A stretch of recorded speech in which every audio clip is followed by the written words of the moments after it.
Hi there, everybody. This post comes to you after a few days sitting by a river. Well, sitting in the cabin. I spent less time sitting by the river than I usually would because it was freezing and snowing and raining and windy most of the time. I mean, I loved it. It was beautiful. But I am not, unfortunately, a shapeshifter. I would love to have fur and a coat that could withstand that kind of weather for long periods of time, but I only made it into the river myself once. The sun did not want to cooperate, and it was very cold. But I did get to watch a pair of otters play in the water, which I've never seen up there, and I took a long video. Maybe I should embed a video in here, but I didn't. I don't know.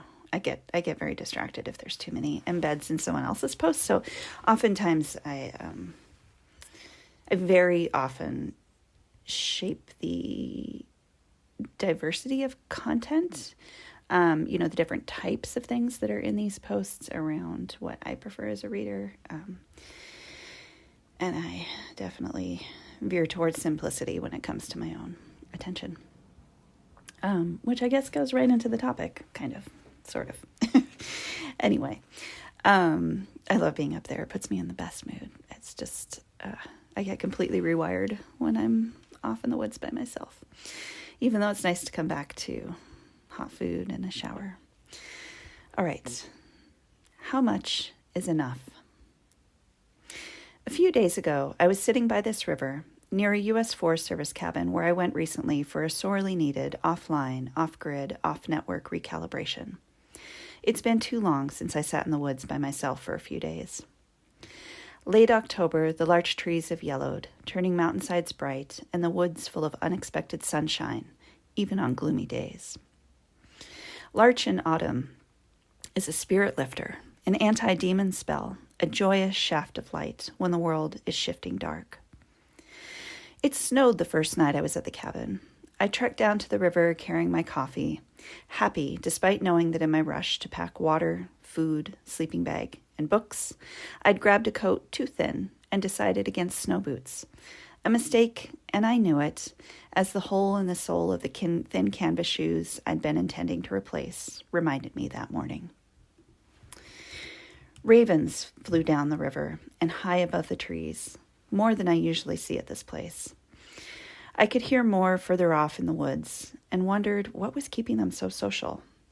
I wondered that for the next 3 days and never got an answer. They sounded not anxious exactly, but somewhat like me getting my stuff ready to stay in the woods and my kid packed up to stay at their dad's, busy, harried, organized, but frazzled.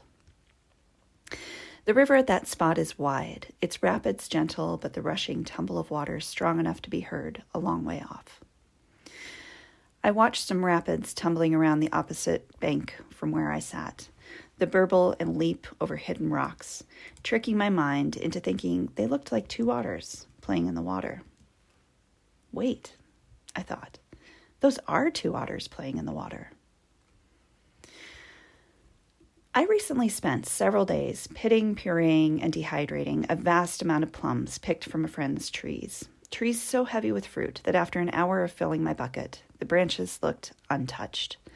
My friend had already picked and dehydrated his own many batches of fruit leather from his other trees, which ripened earlier, but I'd been too busy with the rest of life, the crises and plans and bureaucracies and commitments that translate into too little time in the garden and out foraging.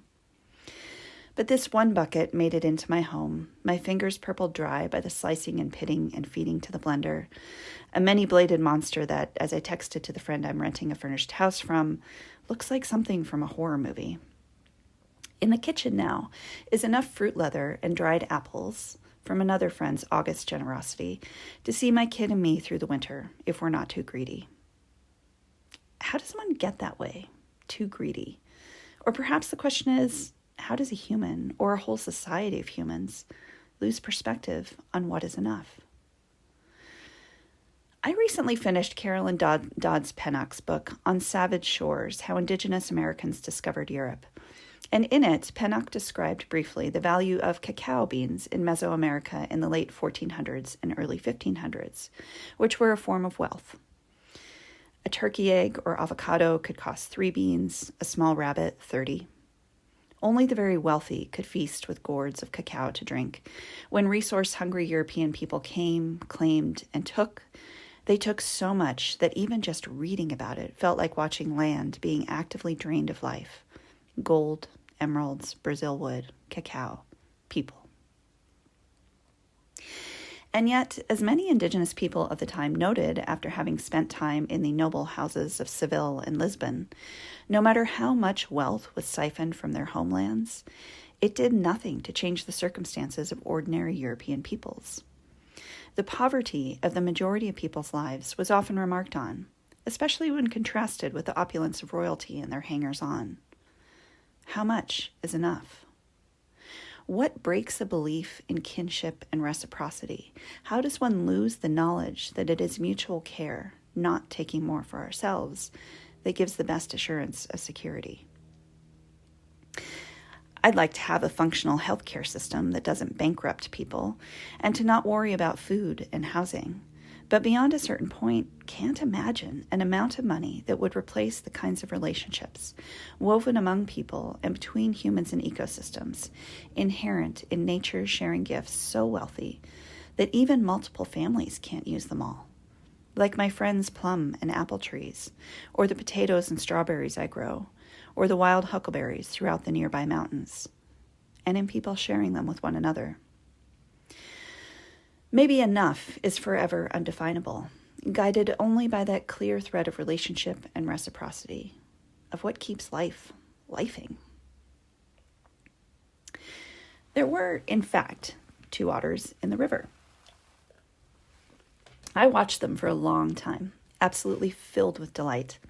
They tumbled and rolled upstream all along the far shore, their sleek bodies and tiny whiskered heads popping out of the water every few seconds, their slim tails flying up to dive back down. I wanted to step into my real skin, like a selkie, and swim across the freezing water to join them.